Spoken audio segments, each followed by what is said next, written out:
Hello, everybody. This is Bart Sharp, and you are on Becoming Quantum Conscious at United Public Radio Network and UFO Paranormal Radio Network at 107.7 and 103.5 FM, broadcasting out of the beautiful city of New Orleans, Louisiana. We're also on Roku, Facebook, YouTube, and of course the UPRN Talk Radio website. And a few other places around there, and I guess for local news for me is I won't longer be local here in France. I'm going to be leaving on Tuesday, and my next show will be back in Austin, Texas. What memories I've had in France here, expansions. You know, it's so funny when you get into high energy centers and you start to get a higher vibration in yourself, things start to change in unpredictable ways. And that's a lot what the theme of this whole show is about, is how can we expand you, sort of like pump you up.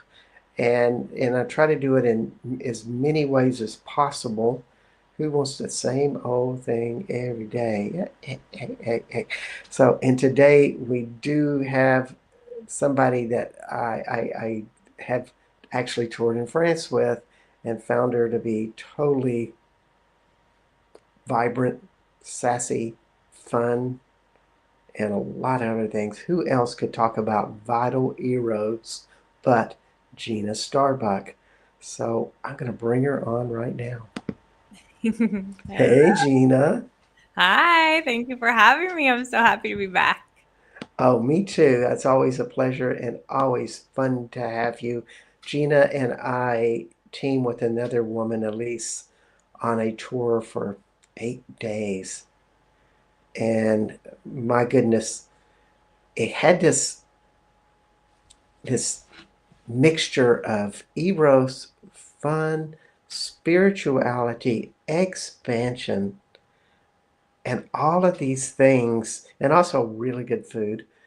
And you girls didn't drink much wine. That was the interesting thing, you know. But I could tell really raunchy jokes with you girls, and y'all would laugh at them. It was so wonderful. I mean, my Jesus with a boner joke was well received that day. I'm going to leave that one hanging for everybody to think about. You can ask me on the chat, and maybe I'll say it someday. So I'm really happy to have you on. Before we start, I'm going to just say Gina Starbuck is a retreat leader, embodiment expert, published author, multidimensional medicine woman known for her electric, immersive experiences that awaken the soul. A master of movement, sound, and energy alchemy, she guides people into radical self love, creative liberation, and embodiment radiance.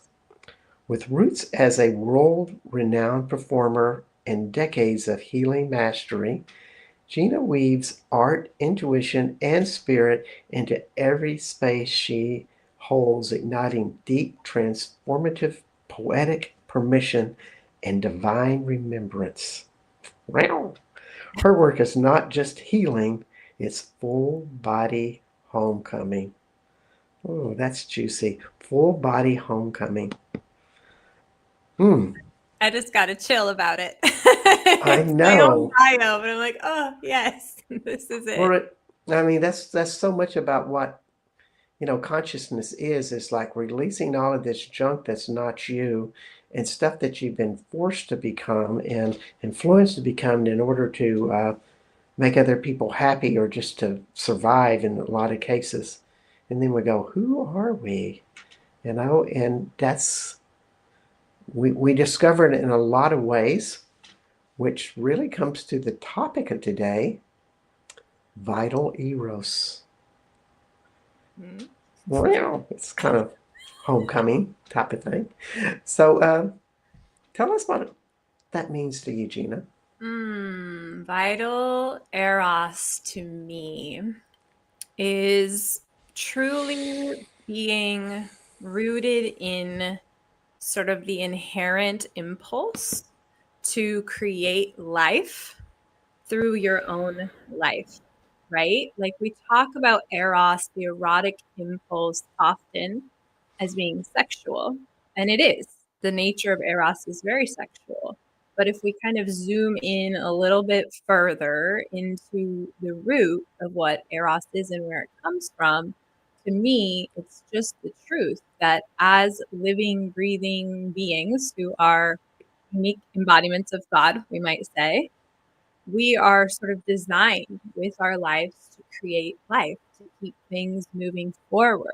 And so when we're like logged into that current, this creativity, this sensuality, this delight, right? This impulse toward pleasure, then we are just by nature more vital. It is literally nature. It is like Mhm. you cannot be in that space, like truly in your divine erotic impulse and not be healthy and vital and well and radiant and magnetic. It's just the function of nature, and it seems so simple, I think, because so many people have become so disconnected. We could talk about, like the religious institutions and this sort of like shaming of the erotic impulse, shaming of the body, right? Like the impulse of the flesh and how this is a sinful thing.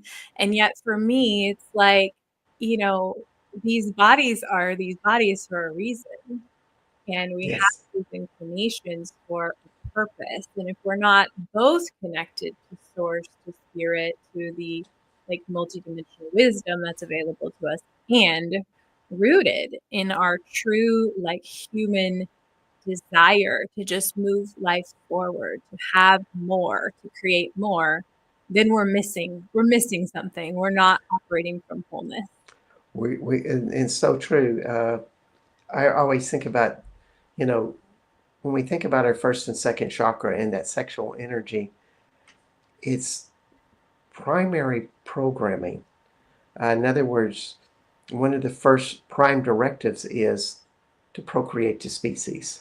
So you have this impetus inside of you. Even if you're like 90 years old, in fact, I have a friend who has a friend that's 90 years old, her former husband that still loves this woman, and he still is having these desires for her. And Hmm. yet the parts aren't working anymore, but yet there's something deep inside of his design that says, no, I want to have that. Now, that's the primal type of reaction that we're all hardwired in, but you're also taking it to a higher level. It's a launching pad, but you're supposed to move up from the launching pad. Yeah, absolutely. And it's not just Eros is not just about sexual impulse. It's about creativity, period. Right? Mm, Like yes. it's the current that we ride to birth new creations. It's the current that we ride to pave new pathways for our world, for our culture, to build new ways of functioning, to invent. All invention has come out of this like erotic impulse. And I just really feel lately, I mean, this has kind of always been part of my design. It's so obvious to, I think, anybody else. And it's so funny, you even named it on our France tour, and I'm just seeing lately how important it is for me to sort of be someone who advocates for this way of being, this way of living that says, I'm going to prioritize my creativity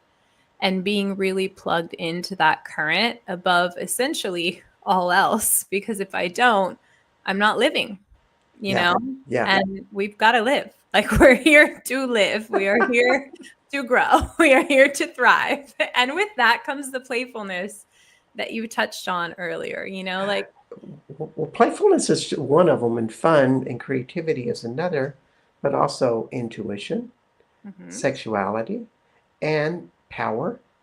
All of those things I think are all in the same mixing bowl. Yeah, I would say.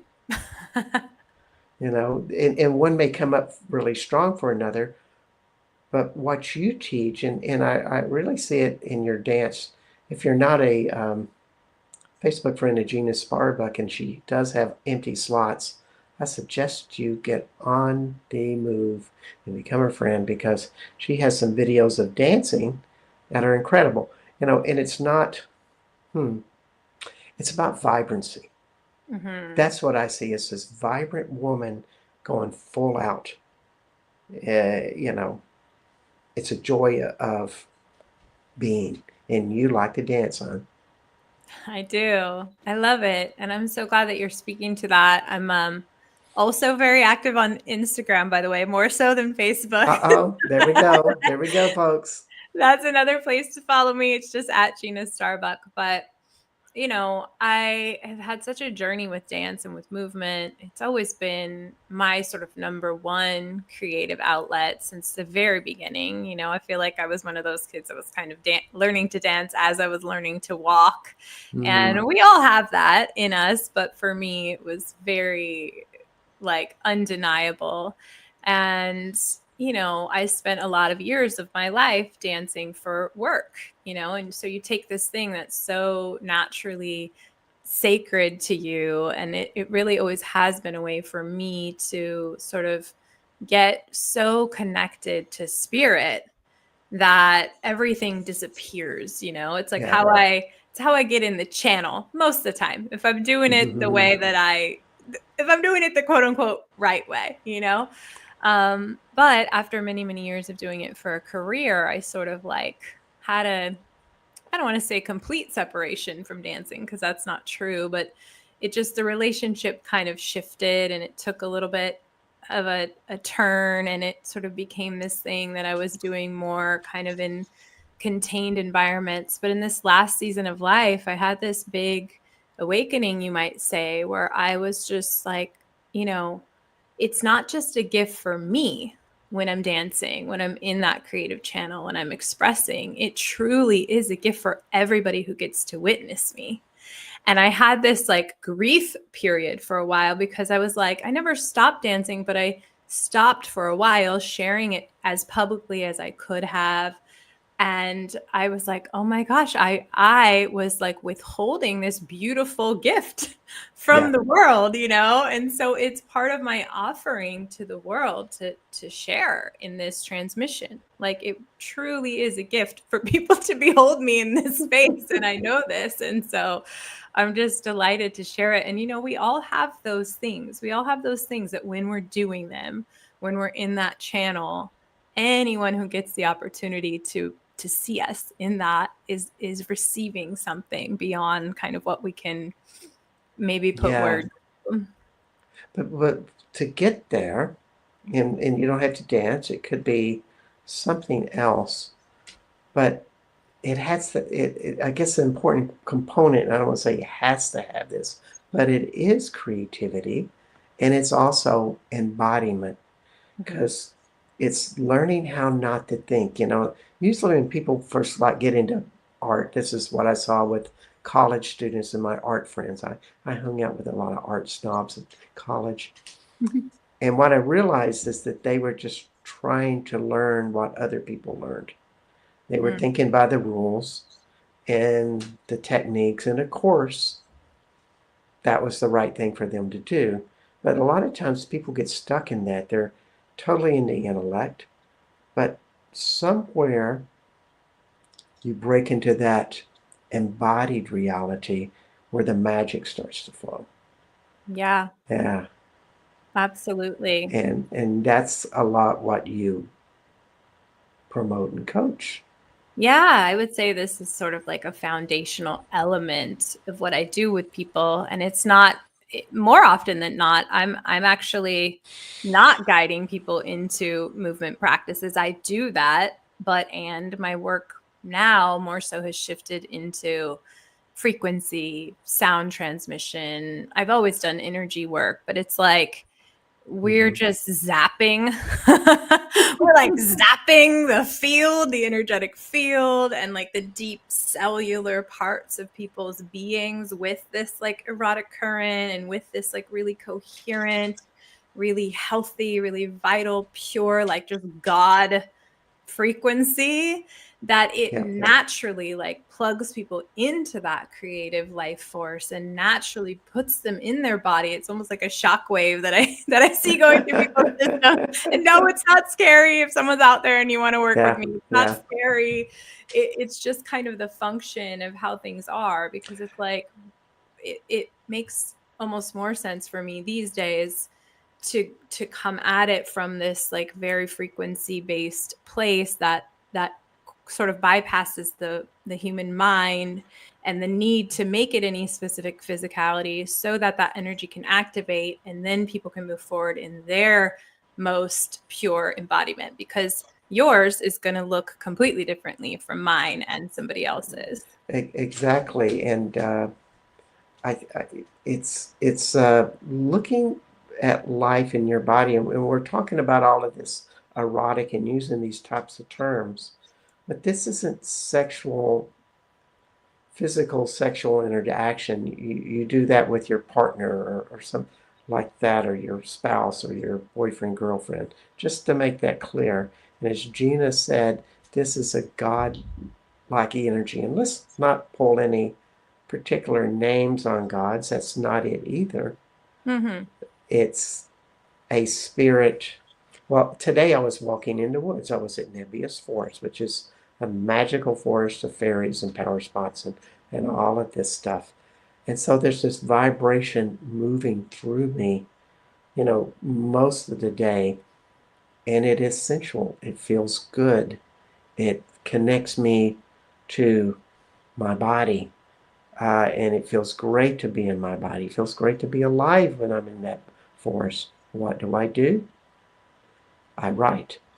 I have all of these great ideas and they're just coming out of me. I'm just, after it when I'm not walking and meditating and also feeling very connected.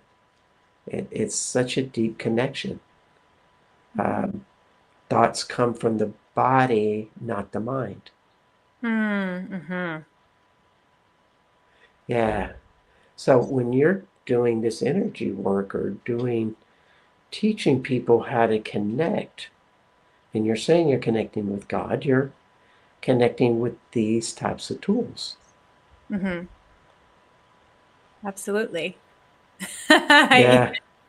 I'm just envisioning you walking in the forest, and it's making me think of, I had a session with a client last week and we were doing a lot of like frequency based transmission. I sing something called the Dove Codex, which is essentially like singing the Akashic records, singing the Mm. songs of creation.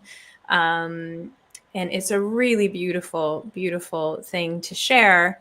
And it always takes such a unique form, sort of based on what's needed. And Hmm. she was saying that she was having all the visceral sort of feelings and awarenesses about how she felt like I was so plugged into Gaia, to Mother Earth. And I was like channeling through these various aspects of nature. And I just feel like there's a theme kind of coming into our conversation today, because I think some of what I said in the beginning was like, it is our nature to be in this creative flow state. And then you're talking about walking in nature, and it just feels important to kind of touch on the fact that there's nothing that I am bringing forward or transmitting that doesn't already exist in nature. Yeah. I am simply kind of, bringing through the remedy or the frequency to like some incoherences that have disconnected people from nature. And Yeah. nature is inherently sensual. It is inherently erotic. Like we think about fruit trees, right? I've got fruit trees all over. I've got guavas right now, these beautiful pink Yum guavas. yum. Yes, in my backyard, and they're so ripe. There's so much fruit on the tree, and they're also ripe, and they're just dropping. And then they drop, and sometimes they break open, and what's inside of them? Seeds. So many seeds. So much potential for new life. And so I'm just always speaking to my clients about like, how can we plug you into this force, this like natural force that just always wants to bring forward more life, and also has the intelligence to know when something has completed, right? When the fruit is ripe, it's going to drop. We're not trying to hold Yeah. on to and Yeah. cling on to our creations as if we'll never create something else. And so I feel like also I'm hearing you say that when you're connected with nature, you're right. When I'm connected with nature, I tend to sing or dance or whatever. We all have our things, but also it wants to be brought forward this reminder that like there is no shortage of creative life force. There There is really, no, yeah. there really isn't. It's amazing. You know, I was just thinking about, have you worked with people that are just maybe perpetually sad or depressed?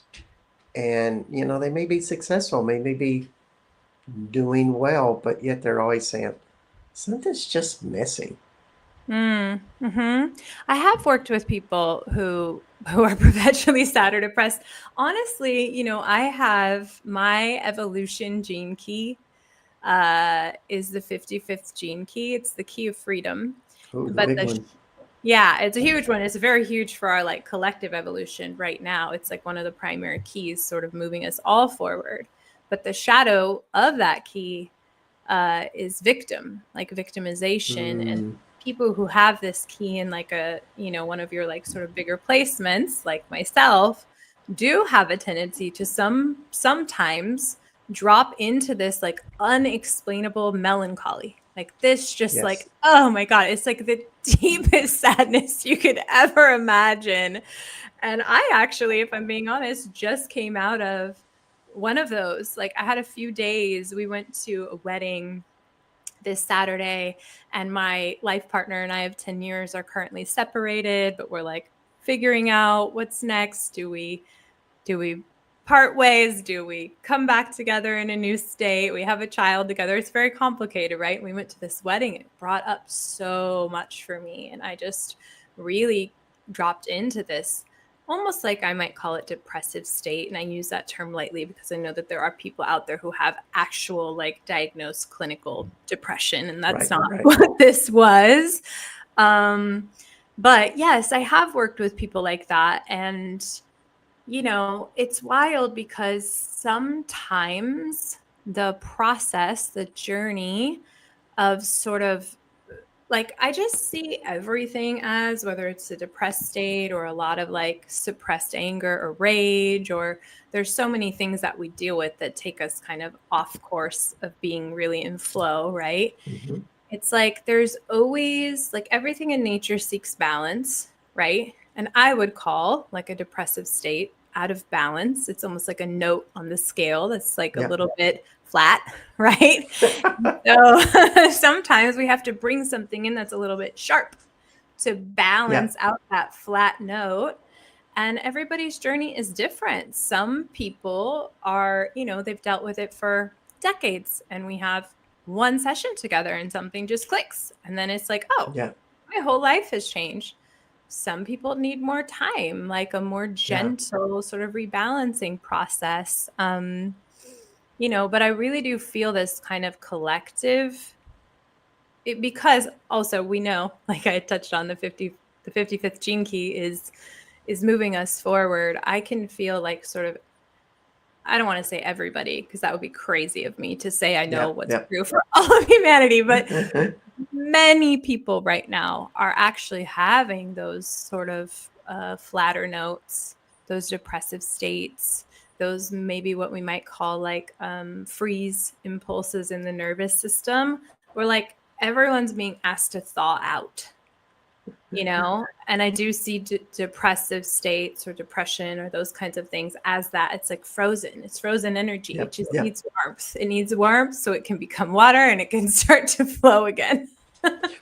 Well, a lot of that is in that sad state is stuck in the first and second chakra. It can be related to anger. It can be related to sadness, shame. But Mm-hmm. the deep stuff is stuck there. And if we start to get to work in that energy in alternative forms, such as movement or energy work or other things, then it starts to come alive. And maybe those stories start to come out of what you've been hiding down there for decades. Mm, Uh, you know, when the pressure is on in people's lives, There's a lot of pressure in the world. Let's not deny it. It's a changing of ages, so to speak. Um, Issues are going to come up, and if I was talking to everybody in the world, I would just have to say it's natural. Mm-hmm. There's nothing unnatural about you to be in these types of processes. Mm-hmm. Well, and also it comes back to nature again, right? It's like there's seasons in nature. And sometimes, like, we don't really get it here in Los Angeles, right? But sometimes there's a frost that comes in. And so the plants have to go into like a state to kind of protect themselves. And you can't thaw in the middle of a frost. That would make no sense, you know? um, but I love what you said about just getting the energy moving, because I also have noticed that oftentimes, we're really complicating things, and we're kind of, Mhm. we can get really caught up in the story. And I say that with love. I don't want to like bypass anyone's experience or whatever, but we can kind of start to identify with, oh, this is just how I am. And this is just what's true to me. And this is how it's always been. And whatever. Or this is happening because A, B, C, and D happened in my life. And all of those things are valid.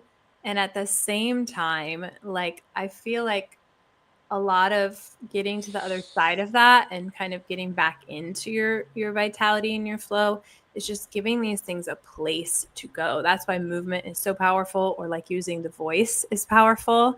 Oftentimes I'll have my clients, my retreat participants do like vocal expression, vocal alchemy, vocal toning, and sometimes there's like a little bit of resistance, right? Because everything's been Yep, so yep, suppressed for so long.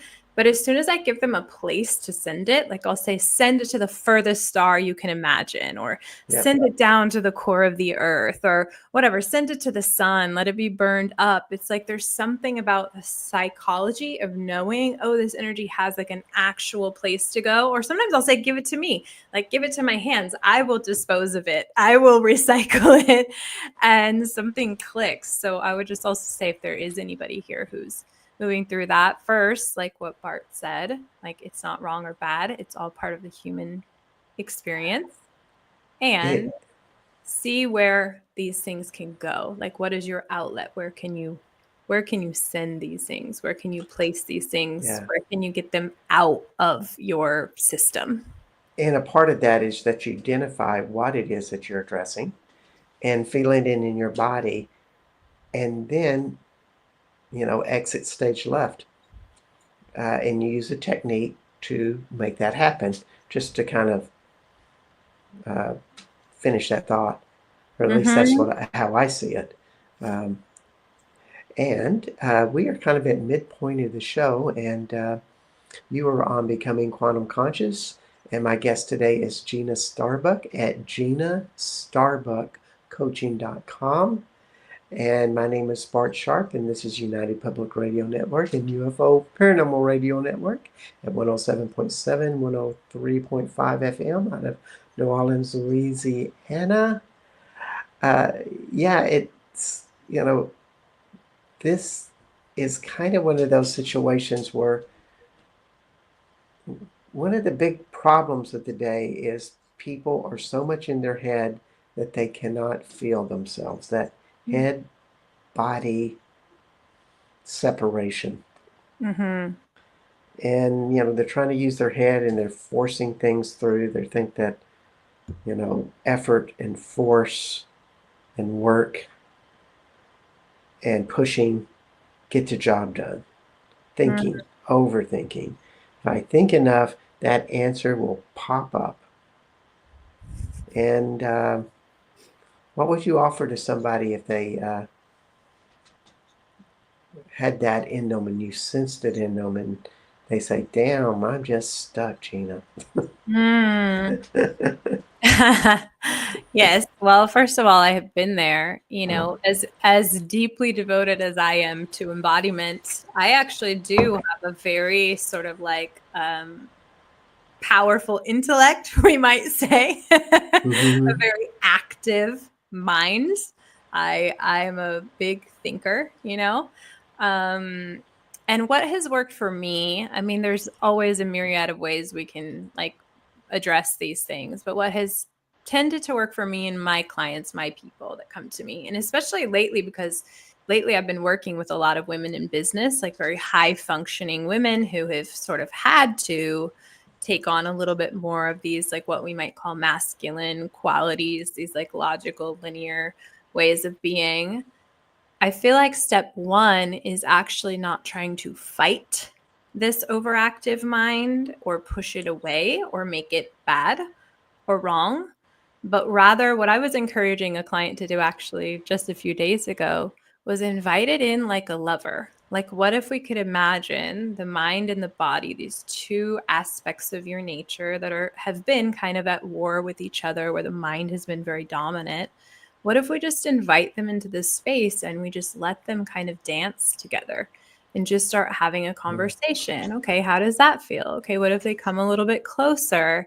And so for me, it's really about like connecting it together, letting the mind come in, letting the body kind of have a little bit more of a voice.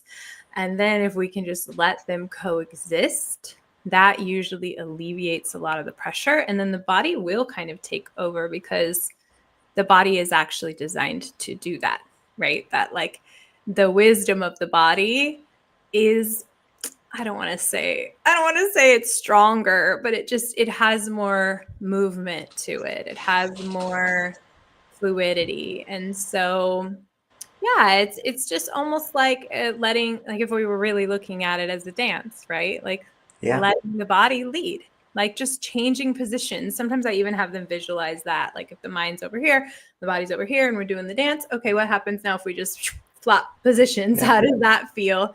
And sometimes it's a little bit awkward at first, but that has been helpful. And then I know you probably have something you want to contribute, but just one more thing while it's on my No, mind. you're doing great. I like to have my clients like literally start first with just gentle touch, like literally the most minimal, like barely touching and just tracing their face, like different parts of their body, and just feeling, okay, what does it feel like for me to just touch my body in this way?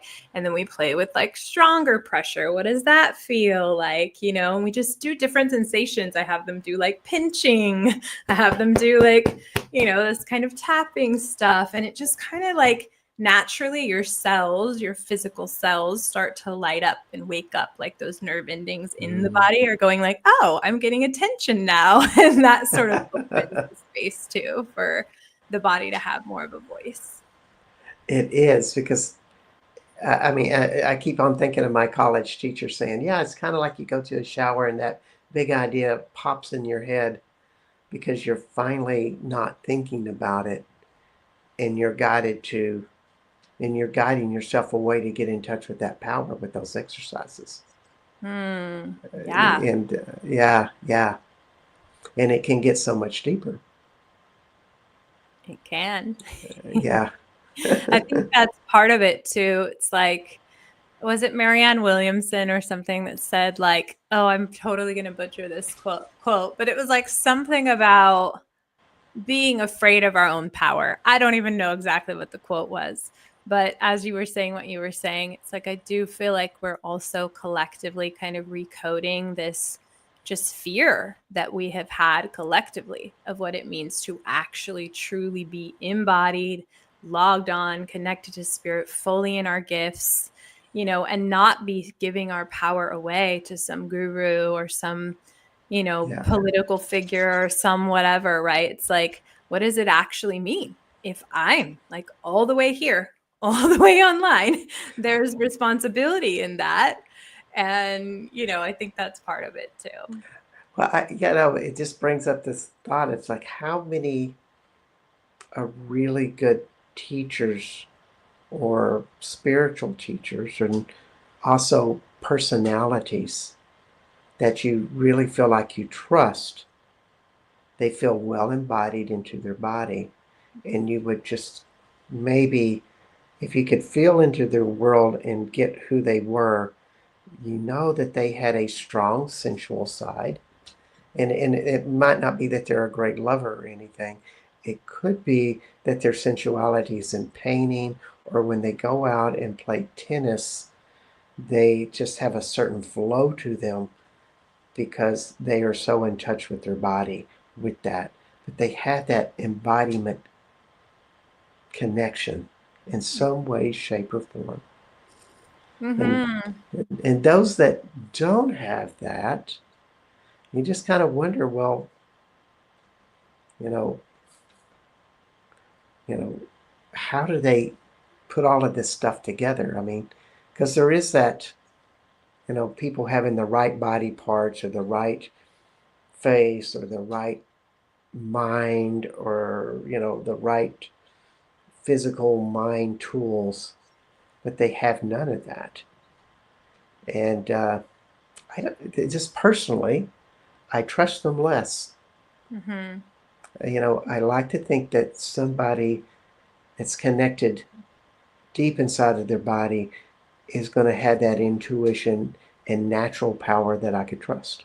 Mm-hmm. I agree. And I'm glad you brought this up because I feel like right now more than ever, okay, there's like two sides of this coin. And I'm Mm-hmm. always like, people who know me well know I'm always going to bring the like yes and to every conversation because I don't see literally anything as black and white. Like I'm like a Yeah. master of the gray area.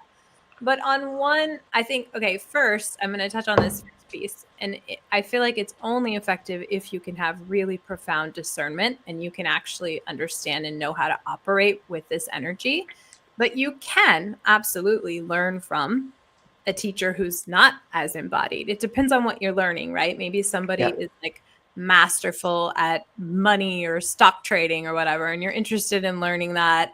And because of the way that that functions in the world or it functions for you, it's sort of like, okay, I can just learn from this teacher and not sort of imprint their essence into my field as I'm learning. So there's that, and there is Yep. Yep. value. Like I've learned from a myriad of teachers who, I definitely don't want to be them. I don't want to be their embodiment, but there are like aspects of what they're doing or what they're teaching that I'm like, yes, this is beautiful and I want to learn this. And, especially when you're like really empathic and really open, I'm like 7 undefined energy centers in human design out of 9. Like I'm just open for days. Um, there's something to be said for like the essence of a being. And especially when we go into like you lead tours through the Mary Magdalene lands of France, I would call that like a very sort of intimate, open spiritual Yep. experience, or if we're sitting in a plant medicine ceremony with somebody, or, these spaces where we know, okay, I'm going to be opening my field to allow this teacher or this person to, go in and work with my energy and move things around, then I think we would be kind of not very smart or wise to allow disembodied people into those spaces. It's just not Yeah. safe. You just, It is. It yeah. is. And what is their reason why they're there? I Mm-hmm. mean, everybody has issues. Oh, yeah. We all have them, and our shadows come up. Uh, and then you have to say, what are they dedicated to through that experience? Mm, They may have, you know, stuff that they've worked through or they're working through, but when they're on and they're in that experience, they are totally in service to that. mm-hmm. Yeah. And, One. it takes a lot of beingness to be there. And though that's what I always saw with you when you led was you were totally in service to serving the women that were in the group. Thank you. Uh, you know, you did not put your story ahead of anybody else's story. Thank you for that because I was But just gonna say, like, this is something that I'm very devoted to, knowing that I'm human and I have my shit, excuse me, my stuff. um, and when it is time to really be in service to somebody or to a group or to drop into these like really sensitive energetics, I am absolutely 100% committed to ensuring that the space is as pure as it can be and that I, as a facilitator, am in full integrity regardless of what's happening with me, you know, and I haven't Yeah. always done it perfectly. It's certainly been a learning curve. And I think the more years you have in practice, Hmm. oftentimes it helps you get better. But I just really appreciate you naming that, because that is like one of my number one pillars of how I want to operate in the world with my gifts and my offerings. So, Yeah, it's really funny how all of that works. Uh, I have a new friend this summer, met her, and she told me that she spends time with Richard Rudd, who is the author of the Gene Keys, who you love and adore. mm-hmm. I've never met him. I love and adore him. I've read the book 10 times, probably easy. And she was just commenting that they kind of hang out together. And how funny he is. He is hilarious. And, you know, this is something, if you're in that spontaneous part of humor and fun, it doesn't come from your head so much. You may Mm-hmm. think of these great jokes, but it comes from another space, entirely different. Exactly when the vital Eros category, in my opinion. I agree. I mean, the capacity, that's something I also look for in a teacher or a leader, is their ability to have fun. You know, Yeah, like I don't want to be sitting in circle or journeying with someone who's just serious all the time. Like to me, that's yeah, not that. Maybe that's great for somebody else, but that to me is not life. Like life is playful. Life makes jokes. There is a yeah. cosmic joke sort of in all of it. And, you know, it's something I think over the years for me also as a facilitator, I've learned to really allow into this space. I think sometimes you come into your offerings wanting so much for people to have these like deep transformative experiences.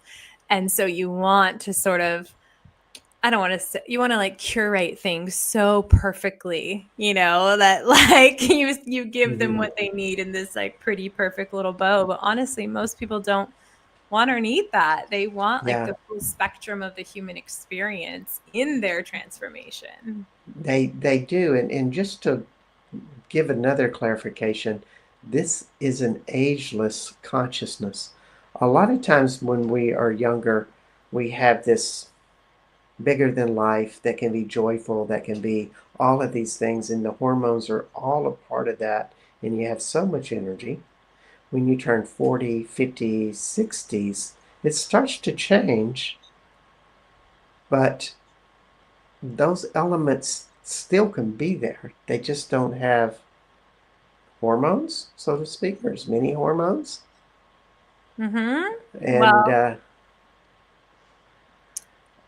yeah, I think it's just funny that you bring this up because this is a huge part of the work I'm offering in the world right now too. Is I'm in my 40s now. I'm technically biologically perimenopausal. Like it's been, you know, my blood work has shown it now. I knew it was happening, but now I have confirmation. And you know, it's funny because I think now, maybe more than ever, everywhere I go, people are like, what's your secret? How are you so glowy and radiant? And like, you know, it's just this funny thing because it's like I'm not the status quo of what sort of our kind of, especially here in the US. I know it's mhm. different in other places, but here in the US, there still seems to be this belief that once you hit 40 or so, you start to like, plummet. And like you said, there are hormonal shifts that happen that make it different, your Yeah. way of being in this vital, playful energy.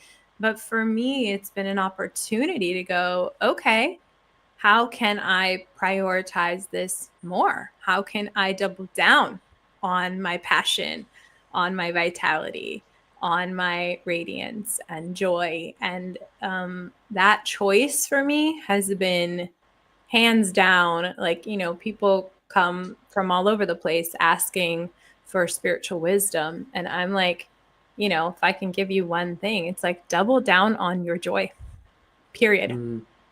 and advocate for your joy, like as if it was your child. I have a child, I have a 9-year old, you know, like I do, I'm taking it like that.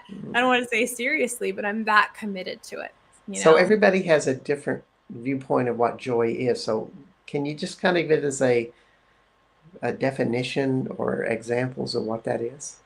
Ooh, okay. I mean, Uh, I know John Bradshaw's definition of joy, and I think he says that when everything feels complete and whole in your life, joy emerges. Almost as like it's a temporary thing. However, I've been around you day after day, and you are at this high level, you know, of happiness and curiosity and other mm, ingredients. thank So, you. how do you do it? How do you do it?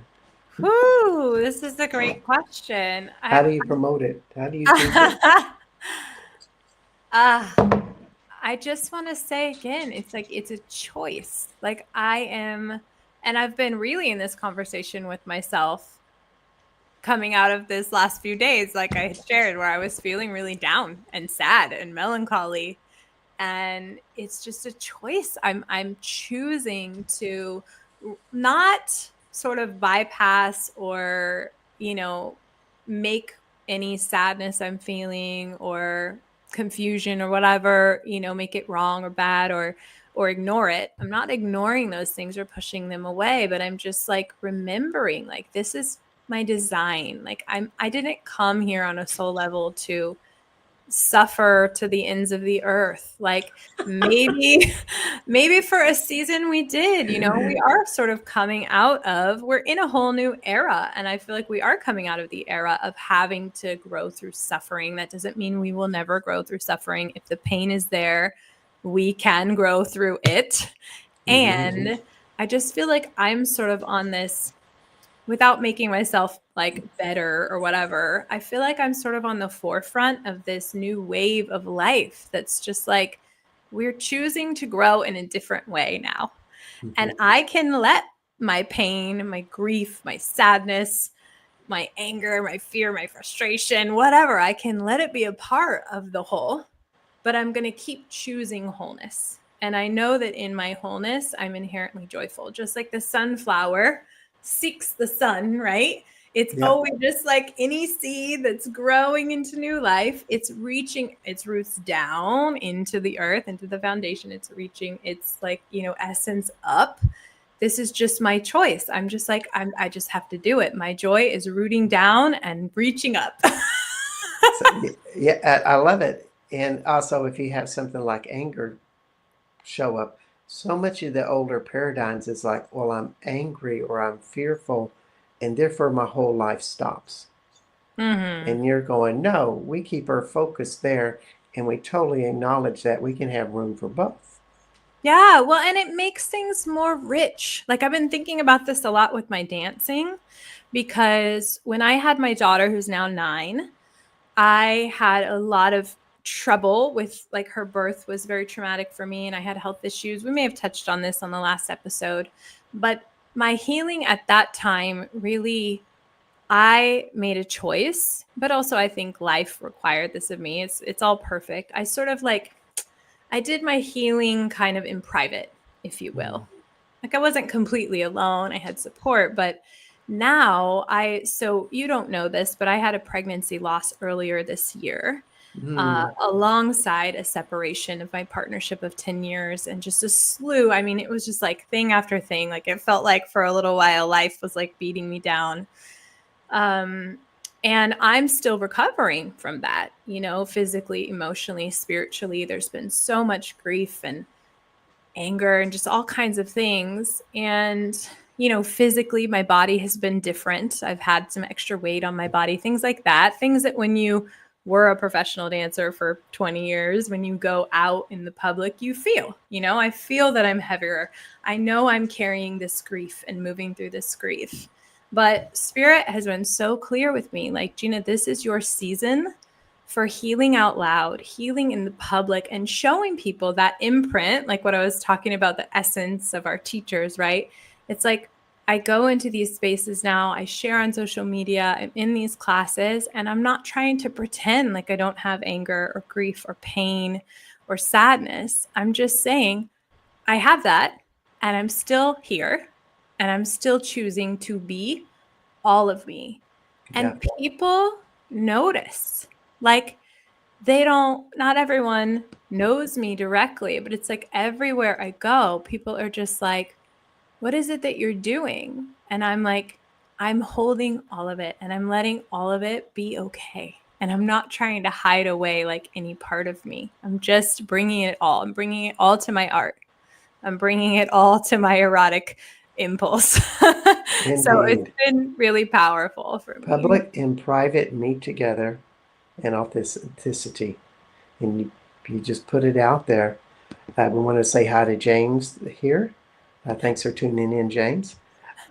So taking it to a public level bigger, what are some of the things that you are putting out to the world? I hear you're planning a excursion to France. Well, potentially France will come in, but I am actually bringing a group to Egypt. Uh, Then why did I come up? Whoever pays attention to France anymore? Sorry, Egypt. You're in France. I will be back. And they're very connected, like we were in the chair of Isis out there in France last summer. Yes, I'm bringing a group to Egypt in November 21st through the 29th. It is called Temple of the Soul, a Holy Convergence. This is actually my first ever co-ed retreat that I'm leading. I have historically led women's retreats, and it was just very, very clear, not only from spirit, but from the land, from Egypt itself. Because every time I go to facilitate a journey in any place, right, I'm always asking permission from the land, the guardians of the land, the beings that live within those spaces, and kind of tuning in and asking, like, how can I be of highest service? And at first I was a little bit in denial about it, to be honest. I started, even though I got the download, I started promoting this as a women's only retreat, and very quickly it was like I was in Mount Shasta, and again the guides were like, no, this is a co-ed journey. But Egypt I could talk about forever. I think so many of us that are here now in bodies have deep soul memory of lifetimes, most of us many lifetimes, in the ancient Egyptian temples. And for me, this erotic impulse, this sacred sensuality, I know on a soul level was coded into me in lifetimes in the temples of Egypt. And yeah, it just really feels like a time to not just go and like receive activation from the temples and from the land, but also to offer like our own voices, our hearts, our transmission. I see it as like an infinity symbol. It's like, Yeah. Yep. yes, we're being called to go and receive, but we're also being called to go and offer. And there's so much I could say about it. Maybe I should let Yep. you ask Yep. me a few Well, questions. I just like to say it's going to be you'd find this out at Gina Starbuck Coaching. And what were the dates again? November 21st through the 29th. Okay. That's a wonderful time to be in Egypt. I do get a lot that there's a lot happening in Egypt. We have about a minute and 15 seconds. Can you Okay. give everybody a 30-second parting shot of wisdom? Oh, okay. I want to say that freedom exists inside of you already, and it is a choice that you might want to make to really honor and acknowledge that you already are. I feel like I said this last time, perfect, whole, and holy, that there is a divine in you, this divine, unique impulse that is, always will be, and always was perfectly as it should be. And sometimes we just need the reminder that whatever it is that you're seeking is already there. And I'm feeling like a lot of heart energy when I say it. And also I recognize that I'm saying freedom is a choice. Like that's a It very is. nuanced conversation. Yeah, but it's also inside of you and it's very much in your heart. Yeah. And I get that. I think you got it clear. So thanks for being on the show, Gina. We're coming to a close, and I just want to let everybody know that next week we have Anna Otero. You can find also Gina Starbuck at ginastarbuckcoaching.com. Thanks for being on the show, hon. Thank you. So much love. All right. Bye bye, everybody.